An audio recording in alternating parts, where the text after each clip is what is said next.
رسول الله أشهد أن محمدا رسول الله حي على الصلاة حي على الصلاة حي على الفلاح حي على الفلاح الله أكبر الله أكبر لا إله إلا الله.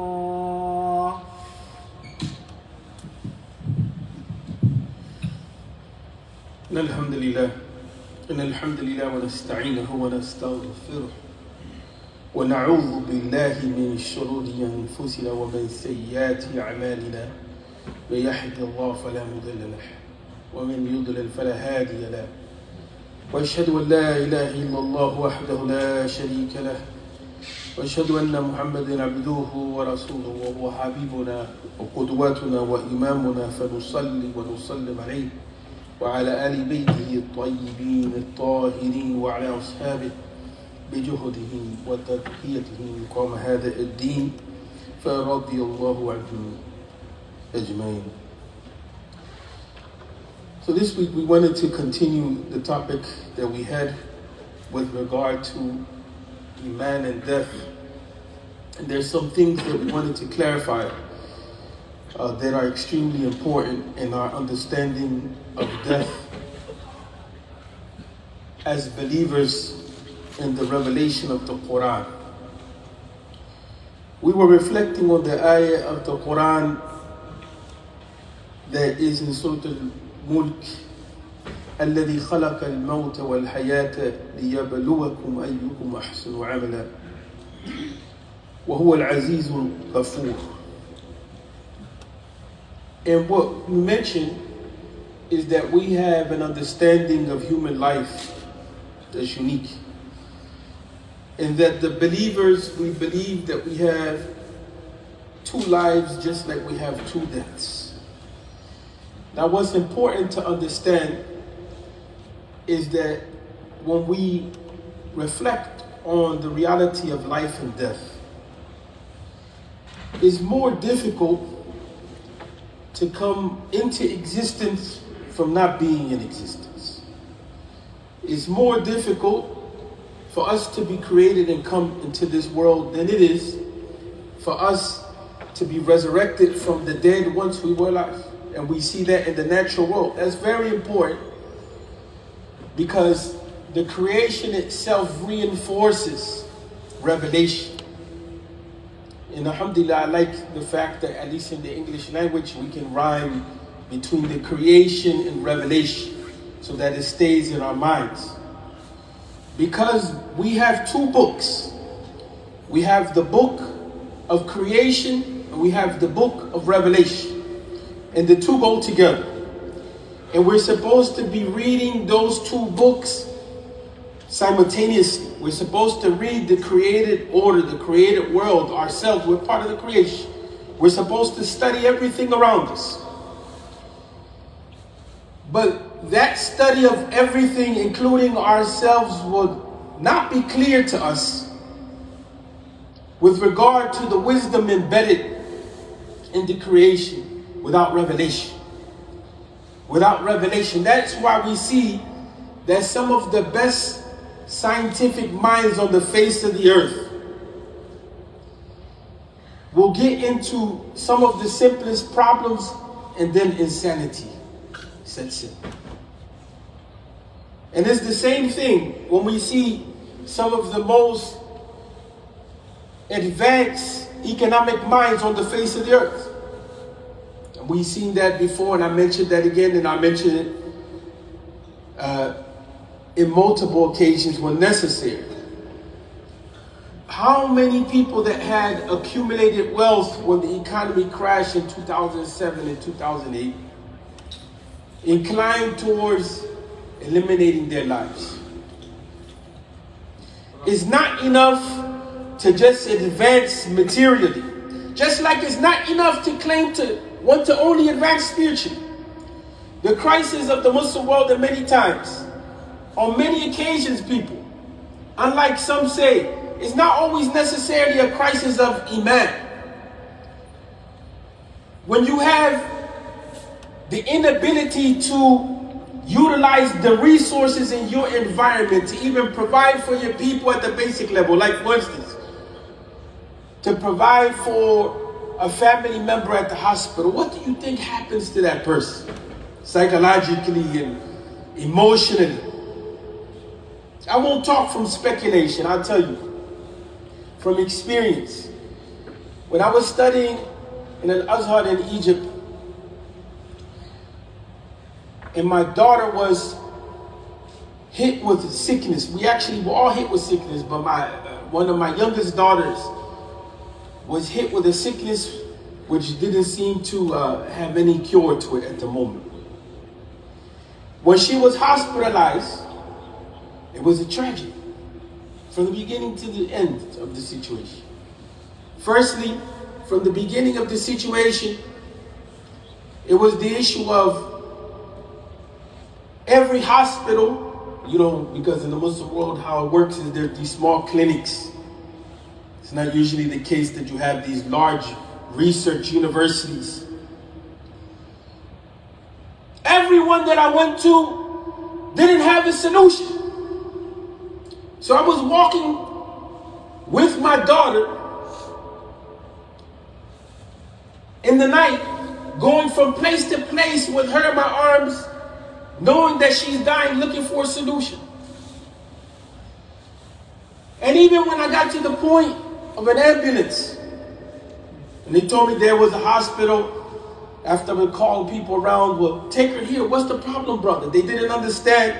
Some brothers didn't even understand the qualitative difference of what it means to have a healthcare system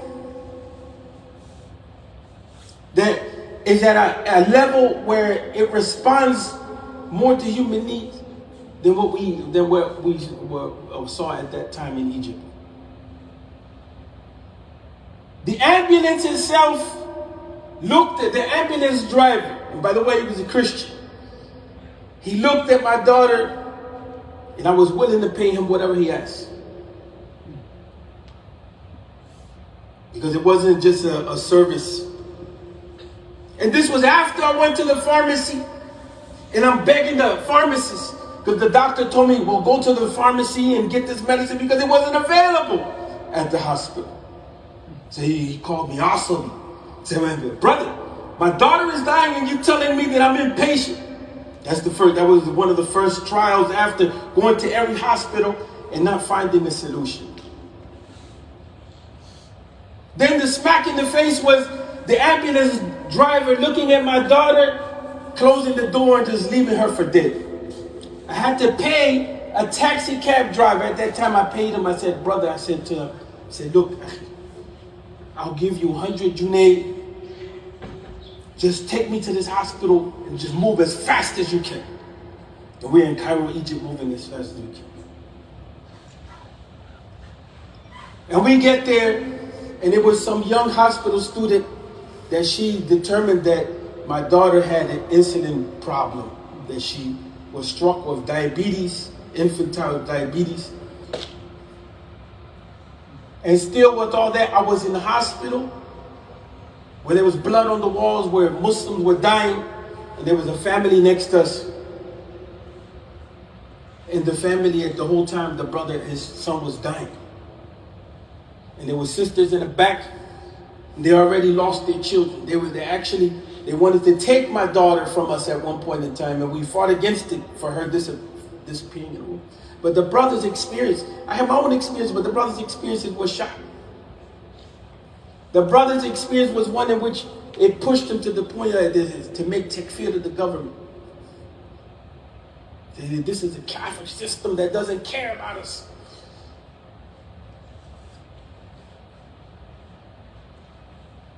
Those are the conditions that push the people to despair. Those are the conditions. The lack of harnessing of the scientific abilities that we have to be able to deal with our own issues. Basic things like medicine. It causes people to do that. Matter of fact, the whole of the Arab Spring was over a young engineer that couldn't even get a job in engineering in Tunis, and his ability to work was taken from him by the system. And this is not necessarily an anti-system khutbah, but it's to say that to just claim spirituality and la ilaha illallah and just pray, brothers, that's not always going to be the case. Just like to claim that wealth and power and material advancement alone is going to help. No. We see it strangles the human being on one side, the raw radical materialism, and the baseless spirituality which has no look at the world and strangles the human being as well. There has to be a balance.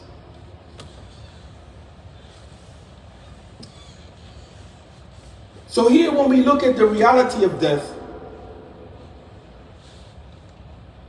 we see that Allah Ta'ala created death and created life to bring about the best qualities, as we had said, in the human being. أَيُّكُمْ أَحْسَنُ عَمَلًا. To see how you develop and you grow under these various situations and circumstances, and how you apply the skill sets and the abilities and every potential that you have as a human being that has been created by Allah Ta'ala. The potentials that you have to develop, that you will never develop under any system that doesn't respect you as a human being with dignity. You won't. How many engineers were there in Iraq that they had to become farmers? Engineers. And we know the mathematical skills of the Iraqis. That's not a system that looks at the development of the human being and applies the skills properly. It's not just the issue, for instance, to say that how many of you are going to sit around and make salah and make dhikr? Oh, if we had cures for cancer. Oh, when COVID hit, how the world was competing over some sort of vaccine to deal with the issue of COVID. And oh, how the world had the opportunity and the chance to show humanity. But people were competing over patenting it and controlling it. How many people we lost? Not necessarily over COVID itself, but with this mismanagement of COVID. So when we talk about bringing the qualities out in the human being, how life and death are there, we're talking about every quality. The intellectual quality, the emotional quality, the spiritual quality, the physical quality, the social qualities, every quality. Including the best form of governments on the face of the earth, the best economy, the best agricultural system. Everything that's going to support human development. When we look at the reality and how Allah Ta'ala at the end says, وَهُوَ الْعَزِيزُ الْغَفُورُ. The one that has the control and the might and the power and the honor and the dignity over everything. And then Allah Ta'ala names himself Al-Ghafur, without limiting forgiveness. That's the type of God that Allah is. And we mentioned that before. Because death, when we look at this reality, it needs that. It needs to know that behind that reality of death is one who's in charge. One who's going to handle that reality of death. One that can bring me back from my death. Because if not, the death is just something that it overtakes you. It stops all your plans, all your hopes. It collapses your empire. It cuts you off from your wealth, your children. Everything that you strove for, your hopes, your desires. So behind that reality, you need a force that has the ability to bring you back and give purpose to your life once again. And so Islam comes with this hopeful view of life as well as of death. Death, the second time around. The first time is that we come from non-existence into existence. The second time around is that we're changing, we're transitioning from one type of existence to another type of existence. Not that we're just going to go out of existence. Because if we're going to go out of existence, then there's no accountability for what the human being does on the earth. There's no reward, there's no punishment, except what we see at face value. And the reward and punishment of the human being is extremely limited. We all know that the justice system that exists have their limitations. Society by itself can't exist on the reality of policing. It can't. It has to exist on the reality of human virtue and increasing the best potential of the human beings. Yes, there's always going to be those that deviate. But Islam believes in the goodness of the human being. We don't believe that the human being needs to be redeemed. So we need the birth of a savior that's going to be crucified to redeem us because human nature has failed. We don't believe in that reality. We believe in the goodness of the human being. But we believe, like we had mentioned before a couple of khutbahs back, that yes, the human being can be corrupted by environment and education. That's why the conditions that we live in, the environment that we live in, the culture that we consume, the lifestyle that we have to ask, does it support the reality of what we need as human beings? And part of that, does it support my lifestyle of believing that this life has different dimensions to it? And so this dimension that we're in now has a limited time to it. Just like the workday has a limited time to it. Just like we have cars, they have limited times. Batteries have limited times. Our life in this dimension of existence, it has a set time to it. And then we transition. We need a re-energy. But here the Quran is telling us that it's not just the issue that you just go out of existence and that's it and it's done. Because some people, they were like that. They create havoc on the earth and that's it. It's a transition. It's a separation of the soul and the body. But then there's a coming back to account for what it is that we do. And the hope there is that there's mercy, that we're encountering Allah with mercy, that we mentioned this before, that we find fulfillment in the encounter, that death is something to be celebrated. It's not something that we grieve over, even though it's called the musibah. So when we say inna lillahi wa inna ilayhi raji'un, it serves two purposes. One, it serves the purpose of us understanding that the origin of life and death itself is with Allah tabaraka wa ta'ala. And from Allah we come, and to Allah we return.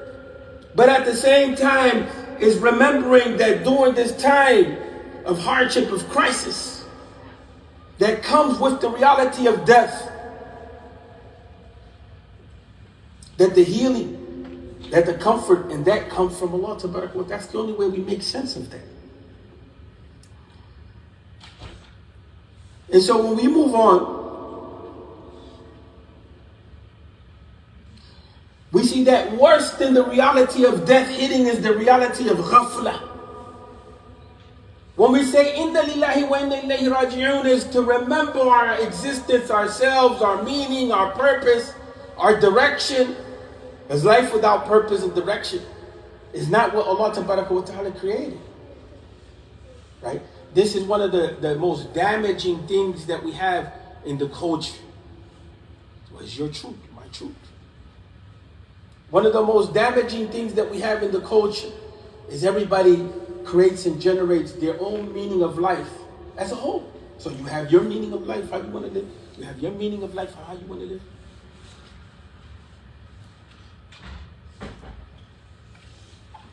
And then life becomes that which has no purpose. One of the most dangerous statements, believe it or not, that we can see in our children is this idea of, I am bored. Because then now the issue is no sense of life, no sense of purpose or direction. Life is not play in that regard. We can play in life, but life itself is not play. And when our children lack that sense of connection to life itself, where the only sense of meaning that they get is from being entertained by the cell phone or being entertained by the video game, then they lose their ability to master the time on the earth that they have. This is why we lack leadership on the earth. We're not leading on the scientific level. We're not leading. Look, we can celebrate the wins of Morocco all we want.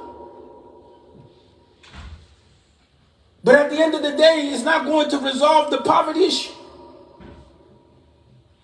At the end of the day, it's not going to resolve all of those youth that are in that country and in Bangladesh and everywhere else that are facing a future without work and an environmental crisis. It's not to say, oh, well, this is bad news. No, it's not to say that. It's to say that seriousness is important. Once we begin to undermine Iman in that way, that's where we become disconnected. And that goes off into all other types of things, right? Having that sense of direction and that sense of purpose. Look, some people like to imitate people like Bill Gates and Elon Musk. Bill Gates doesn't even allow his cell phones to come into his household. And his children, he didn't even promise them and directly any wealth. If you know the story. Because at least at that level, he knows that if his children don't work for some goal, they won't have that character to build. There's something to that. Every stage in the dawah came with some effort. That's the difference between us and the companions in the past. That they had to suffer with their stages in Islam. That's why they were able to build. It just didn't come. When we look at the reality of our time on earth, we have to realize that death itself, one of the reasons why it's called the musibah is because it's associated with the pain of the self. But Allah Ta'ala is calling us to an alleviation. And one of the ayats in Surah Al-Ma'idah, in which death is defined as musibah. فَأَصَابَتْكُمْ مُصِيبَةُ الْمَوْتِ. It comes in the context of a series of ahkam, a series of rulings. And then in the context here, Allah Ta'ala is talking about, because we don't have a lot of time to go into all of the detail. Death is defined as musibah, but in the context of which Allah Ta'ala is telling us, if the signs of death were to appear, not death exactly itself, the musibah of death if it were to hit you. Say for instance, if you find yourself where you're strucken by an illness that's overcoming you, to gather two witnesses, whether Muslim or not Muslim, and make your testament. Make your wasiyah. You see how Islam is looking at death? It's saying, look at this reality. You prepare yourself for it. You prepare your family for it. That's why we said that the real musibah, the real tragedy, the real calamity is being in a state of ignorance about that which we all have to face, which we all have to suffer, which we all have to live, which we will deal with individually by ourselves. We will have to go through it. But it's saying, prepare yourself. And in this case, prepare the way that the transition will be for your children and for your relatives, for your families. In addition to the fact of remembering it for yourself, and like we mentioned before, of realizing that what is it that you're building with your own life? What is it that I'm building with my life? Where are our scales at in that regard? That's where now the Muslim changes. The character of the Muslim becomes completely different. There's no Islam by culture. Here there's no Islam by community. Here the Islam is each individual has a responsibility between himself and herself and Allah Ta'ala. And there's a question of the issue of ikhlas. You know the meaning of ikhlas? Ikhlas in the Arabic language is best understood by metaphor, not by a synonym or bringing an English word, is understood by, when gold is put to the fire. What's the purpose of putting gold to the fire except to remove that which doesn't belong with it? And that's the reality of ikhlas. Ikhlas al-qalb, the sincerity of the heart, so to speak, in this sense, is that we burn what is in our hearts, what doesn't belong in it, so that our intention and our purpose and our goal is pure, so that we're aimed clearly at the pleasure of Allah Tabaraka wa Ta'ala. That is a different type of individual. The one that's walking from the morning to the night, even going to sleep with that reality in mind. My life, my direction. And one of the things that I find interesting, and we'll close with this, is that in the context of this ayah, the 106th ayah, Surah Al-Ma'idah, is talking about the issue of, we'll read the translation. Believers, when death approaches you, let two just men from among you act as witnesses when you make your testaments, or two men from another tribe. Some say that can mean the non-Muslims even can be the two witnesses. If the calamity of death overtakes you, meaning, like we said, the signs of death are coming over you, not death itself, while you are traveling in the land, detain them after prayers, and if you doubt their honesty, let them swear by Allah. That becomes a little complicated. But here the point being that make your wasiyah. But the idea here is that, look, while you're traveling, if this, what is the situation, prepare yourself for how to deal with that tragedy. But life itself is a travel. Life, if the Quran is telling us while we're traveling, prepare ourselves in a situation of crisis, manage that crisis, then what about life itself? We're here temporarily. Each one of us comes into this dunya temporarily and then we move out. So what about the bigger reality of life? How are we practicing that? It's interlinked. The messaging of the Quran comes to us in a lot of different ways so that the message sets in. In that regard, we can say, yes, Islam is simple. It's to wake us up to this reality. How are we preparing for this journey through life? And I'll end with this. We have to ask ourselves, how is it that we build for more than ourselves? This is probably my last khutbah with you for the year.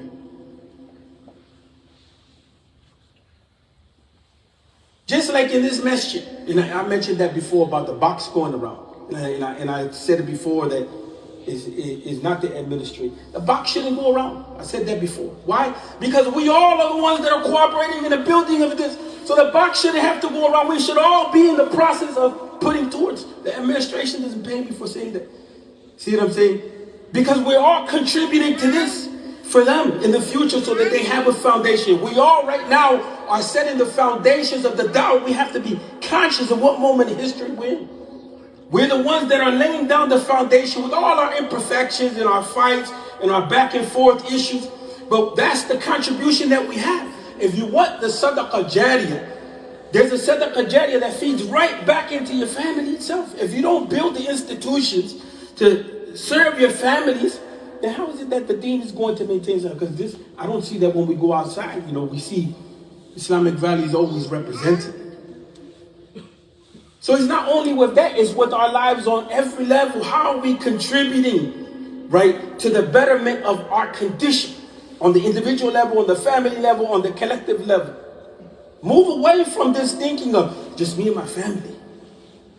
Because it's not going to be just you and your family. It's impossible for it to be just you and your family. Your children will have to marry someone. Where will they go? Tell me, where will they go? Who will they marry? You're going to leave them up to mismatch and the internet and to try to figure that reality out. It's community. The community has to be on that foundation of building itself. And when we fight with each other and we implode the community, we're destroying ourselves. The same thing with the ummah, the same reality. And the same thing with the husband and wife relationship. And the same thing with brothers that fall out and they don't talk to each other for years on end. So we have to move out of that thinking. That's a colonized way of thinking. The step after that, if you just think just me and my family, your children are not going to think me and my family. Your children are going to think me and me. See what I'm saying? Whereas your uncle and your grandfather, they thought us as a tribe. And at one time we thought us as an ummah. You see what I'm saying? And we became just us. Us the Puerto Ricans, us the Punjabis, us the Saudis, us the Moroccans. Didn't you see the soccer game? Are the Moroccans Africans or are they Arabs? Is the win for the Muslims or who is that thinking that has us collapsed as an ummah? So we end with that note that before we go into the next year, not that we necessarily celebrate the next year, but it's a chronicling of time itself. We're ending some cycle of time before we open up a new chapter of time for ourselves. Then we have to ask ourselves, what do we want to contribute? What do we want to see? I'll give you this. Here's my contribution. One thing, we need to end that box. Brothers and sisters need to step up and they need to say, I'm ready to contribute this to the message. Like I said, I don't get paid for this, but I'm telling you, this is sadaqah jariyah. And I'm telling you, this is how we build the community. When we all step up and we all want to participate and we all say, you know what, let's do this together. Let's learn how to collaborate. Let's learn how to cooperate. Let's do this for Allah. Let me examine myself and see where my intention is at. Right? When we're at that level with each other, then we'll see the reflourishing of Islam. We have that opportunity. But we're losing that opportunity really fast. Because our communities are imploding at the same time that we are establishing our masajid. And we establish our masajid and we stay preoccupied with that, and then we forget about our youth. And we forget about the reality of the dawah overall and maintaining it. But most of all, you know what we forget? We forget ourselves. Why? Because the masjid ceases to be a place where our hearts are tied to it. The masjid ceases to be a sacred place where we come to the masjid and we encounter Allah. The shelter, the only shelter that we have. It ceases to be the shelter for us. It's the place that we least want to come to. And that's the tragedy of where we're at in this time period. And we need to reverse that. We ask Allah to forgive us and to lead us to the guidance. أقول قولي هذا واستغفر لي ولكم الحمد لله رب العالمين. اللهم صل على محمد وعلى آل محمد كما صليت على إبراهيم وعلى آل إبراهيم وبارك على محمد وعلى آل محمد كما باركت على إبراهيم وعلى آل إبراهيم في العالمين إنك حميد مجيد.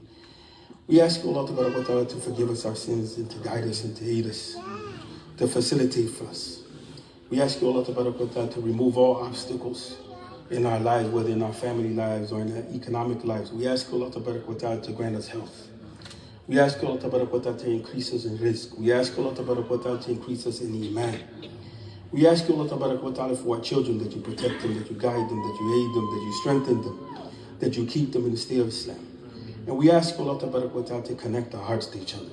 We ask Allah for this community, that you strengthen it, that you aid it, that you grow it, that you protect it, that you shower it with your mercy and with your love, and that it be a center of peace and tranquility and Iman for people, Allah and the guidance for the community. We ask you, Allah to guide us all, and we ask you most of all, Allah to allow us to die in the state of Islam. Ameen.